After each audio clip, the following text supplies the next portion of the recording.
this is immature, this is emotional manipulation. I think that's one of those things too that the 2019 film really got wrong, is with Jo going back and acting like, oh, I would say yes to him now. It kind of puts Jo in this point of view where she is like the emotionally immature one. You know what I mean? Like, she's the one who doesn't know her heart. She's the one who doesn't know what she wants, but she's going to go ahead and just go with what's ever in front of her. When really that's what Laurie was doing. Laurie was like, everybody thinks we should get married, so we're going to get married. You're the person who I have felt cared for, has made me feel cared for, and I need to feel cared for, so we should get married. I think that's one of those things that the 2019 film really messed up, is it put Jo in that emotionally immature position where that's not really who she was. Like, she maybe didn't fully know her own mind yet, but she also trusted her gut that this isn't right. Yeah, and it really bothered me in the 2019 film. Like, there's that scene where Jo is just shouting at Fredrik, and she behaves like she's a 10-year-old brat. Yeah. And Jo in the book is like 24, 25 when that happens, and she knows how to control her temper.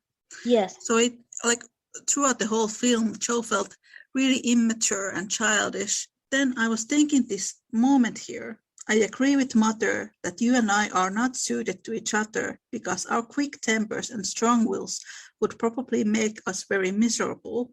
And there is this moment seen somewhere here earlier where there's this talk between Jo and Marmee. And I think it happens before Jo goes to New York. And Jo says to Marmee that, oh, Laurie has become too fond of her.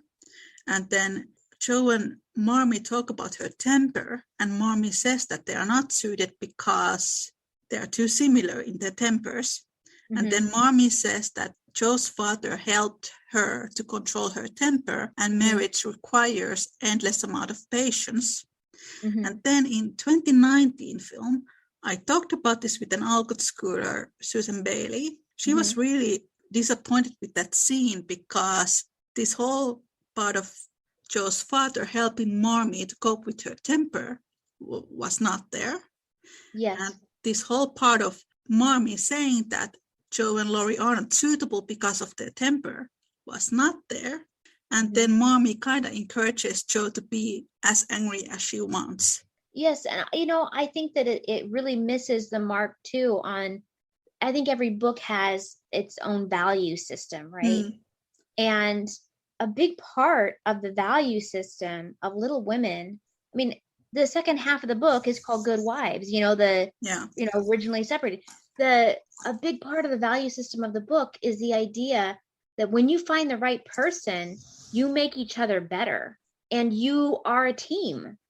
I mean, every couple in this book become a team and become a support for each other. And I feel like the 2019 film really kind of degraded the idea of relationships. Like, it was too focused on the I'm independent, which I feel like you can have your own independence and also be a strong part of a good couple. You know what I mean? I read was one of those Greta Gerwig's interviews where she said that Laurie wants Jo to step into adulthood. And I was like, I don't think she has read this book. Yeah, no. Because I have no idea where she got that idea, because we have this chapter. Whole interaction with Amy and Laurie in Europe where Amy is wanting Laurie to become an adult. Chapter where Laurie proposes Amy, those times when he actually thinks about proposing Jo again. Yes. And Laurie was the immature party in that relationship. Yes. How can somebody say that they have read this book and not seen that? I just don't get it. I don't think she has even read this book. I am doubtful that she has also. Think about it. Timothée Chalamet's hairdo, that was from Christian Bale. Fredrik played the piano. That was from Rossano Brassi. Yes. They took all these elements from these previous films. I don't think they read this book. I think you're right. And it bothered me that Laurie didn't do anything for Amy, and Jo behaved like this little brat. I wish that they would make a film version that actually showed the musical side of of Laurie so that we could get to know him as a person outside of him like pining for Jo and then settling for Amy, because I feel like that's kind of how it gets represented a lot. If we learn more about his music in the films, then maybe he might be considered to have a little more depth in the way that, you know, people respect Beth a lot for her music, right? Maybe if we had Laurie's music actually represented at all, we could actually see the part of him that is more serious. I felt that with the 1978 series because I just been watching it. Okay. Yeah, and he plays the piano in that one. And then there's also this conversation about his parents and how his grandfather doesn't like that he plays music.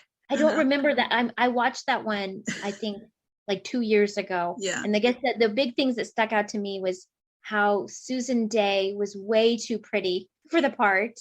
And then, of course, you know, Captain Kirk. He's not so bad, Bear. Like, the accent is terrible, but yeah, I was like going to him say otherwise. His German accent is terrible, but William Shatner has a more solid body type. He's a little more condensed. So I feel like he's the right physical form for Professor Bear. But no, the German accent was just terrible. There were some scenes that I really liked in that one.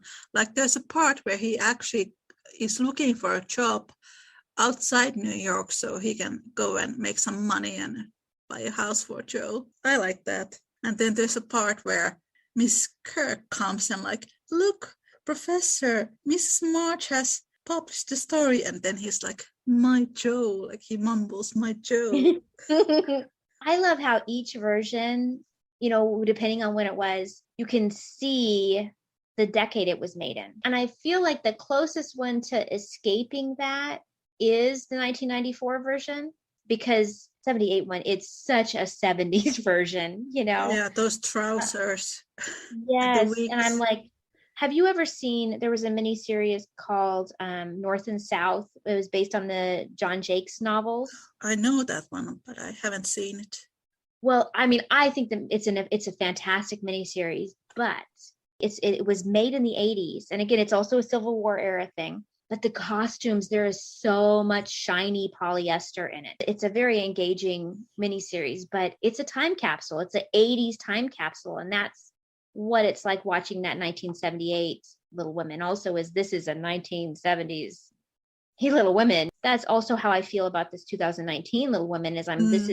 It's too much of this time period, the costume and the hair, you know. If Jo would wear that male costume, whatever you like to call it, in public, she would have got into prison or something.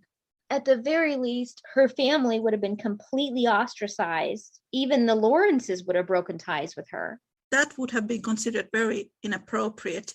And then Meg having her hair loose in her wedding, that would have been considered very inappropriate. But like really that, like that boy's dress that Jo is wearing, it would not have been accepted during that time period.